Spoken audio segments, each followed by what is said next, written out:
terbuka.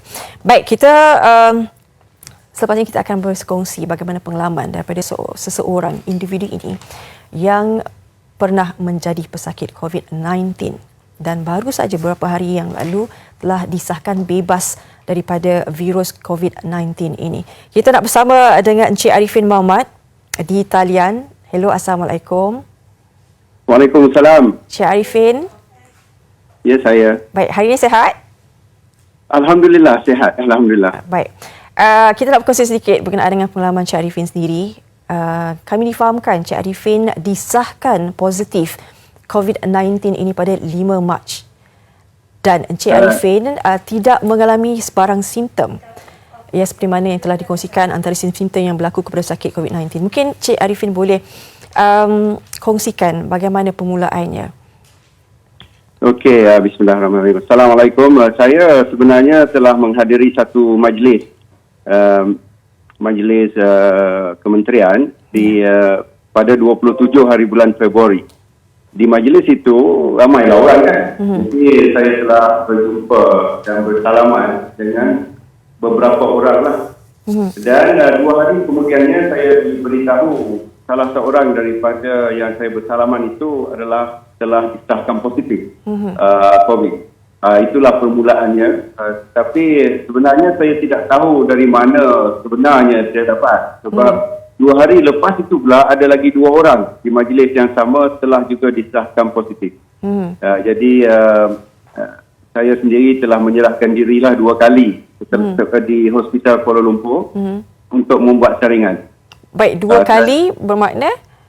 Bermakna sebaik saja saya dapat tahu ada kes positif itu yang kontak dengan saya ke Hospital Kuala Lumpur untuk membuat saringan sama ada saya positif atau tidak. Kali pertama itu sebab saya tidak ada simptom, jadi doktor telah menasihatkan supaya balik berehat di rumah lah. Cuma dia bagi saya ubat batuk sebab saya ada batuk. Tapi batuk tu saya dah dapat seminggu sebelum itu. Jadi bila ada lagi 2 orang, saya tahu 2 hari kemudiannya, saya sekali lagi ke Hospital Kuala Lumpur untuk membuat saringan. Kali ini baru diambil sampel untuk membuat pengesahan. Baik. Kali kedua baru disahkan positif.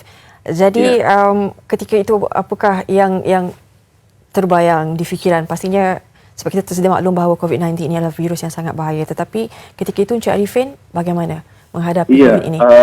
Bila doktor panggil saya di rumah tu, dia telefon, bila saya dapat tahu saja, saya rasa guguplah. Tiba-tiba saja saya rasa sakit perut. Saya masuk bilik air, saya rasa gugup, saya rasa oh Allah, kenapa terkena juga saya kan. Tapi saya tahu saya perlu tenangkan perasaan saya. Dan di dalam bilik air itu saya ambil uduk, saya keluar, saya tenangkan perasaan saya, barulah saya bagi tahu kepada keluarga saya bahawa saya disahkan positif dan saya minta mereka bertenang dan saya pun telefon balik doktor tu untuk membuat perancangan supaya esoknya keluarga saya dapat dibuat saringan sekaligus dan kemudian saya memberi tahu kepada warga kerja di Institut Koperasi Malaysia kerana ramai yang telah ada kontak dengan saya dan saya juga membuat perancangan supaya saringan dapat dibuat di pejabat. Jadi kita pun membuat saringan. Syukur Alhamdulillah saya nak beritahu keluarga saya semua negatif dan warga kerja di Institut Koperasi Malaysia semuanya negatif. Encik Arifin, berapa lama berada di Hospital Sungai Buloh dan mendapatkan rawatan COVID-19 ini? Saya di hospital selama 10 hari.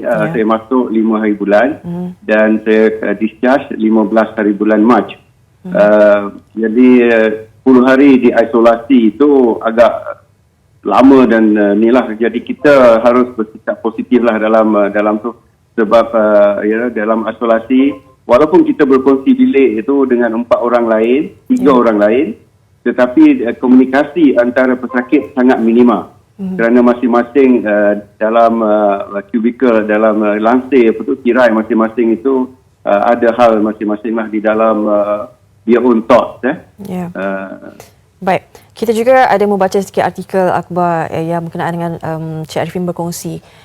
Melihat daripada situ, Cik Arifin sangat-sangat positif dan mungkin boleh sedikit nasihat Cik Arifin kepada rakyat Malaysia dan juga mereka yang mungkin sekarang ini begitu panik dengan COVID-19 ini? Setelah saya dapat tahu itu, saya telah membuat keputusan awal. Bila saya dapat tahu saya positif, saya membuat keputusan awal bahawa saya akan go public with my situation.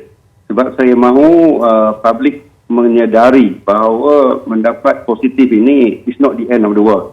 Kita sebagai orang Islam terutamanya, walaupun agama apa sekalipun, kita ada Tuhan kita masing-masing, dan kita orang Islam ini ada Allah. Kita jangan lupa bahawa penyakit itu datang dari Allah dan kesembuhan itu pun dari Allah. Jadi saya yakin dari awal lagi, walaupun saya tidak tahu tahap manakah virus itu akan menyerang saya yakin daripada awal lagi bahawa saya akan sembuh. Tidak pernah saya ragu-ragu bahawa saya akan sembuh.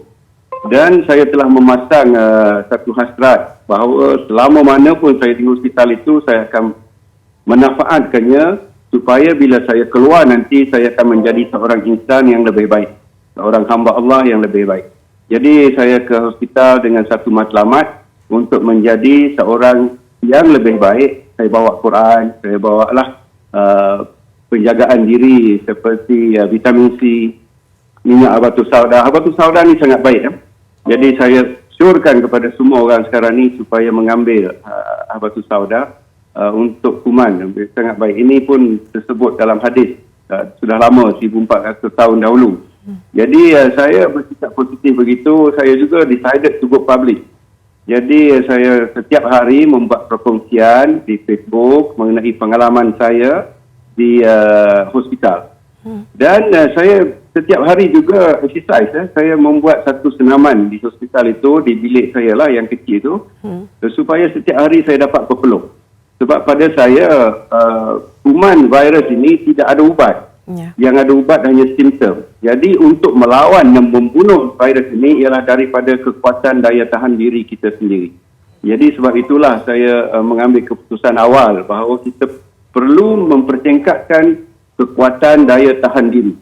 Dengan exercise, dengan berpeluh, dengan makan vitamin C, dengan sikap yang positif. Ini satu-satunya situasi di mana untuk mendapat negatif, kita harus bersikap positif.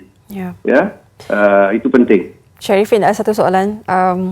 Setelah disahkan bebas daripada COVID-19 ini, pulang ke rumah, duduk bersama keluarga, adakah Cik Arifin masih lagi rasa takut sekiranya kali kedua disahkan ataupun dijangkiti COVID-19 ini? Rasa takut itu terlalu kuat. Saya rasa kita harus rasa perlu berjaga-jaga. Kalau kita takut, benda yang kita takut adalah yang kita dapat.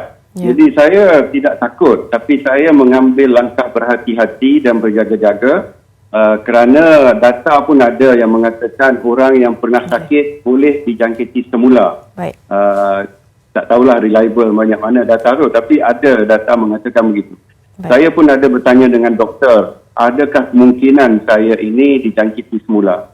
Jadi doktor kata di Malaysia ini belum lagi berlaku, tetapi kemungkinan tu ada. Jadi kita terus mengamalkan gaya hidup sihat dan mengambil precaution yang penting. Baik. Terima kasih Cik Arifin di atas perkongsian ini. Kami doakan semoga semuanya sihat, insya-Allah, bersama dengan keluarga. Jadi sekarang ini kita serulah kepada semua rakyat Malaysia ini supaya tampil ke hadapan, membuat saringan dan juga mematuhi, please lah, patuh kepada arahan untuk berada di rumah. Stay at home. Stay at home. Yes. Terima kasih Cik Arifin Mohamad, juga merupakan Ketua Pengarah Institut Koperasi Malaysia. Terima kasih banyak-banyak bersama dengan kami hari ini.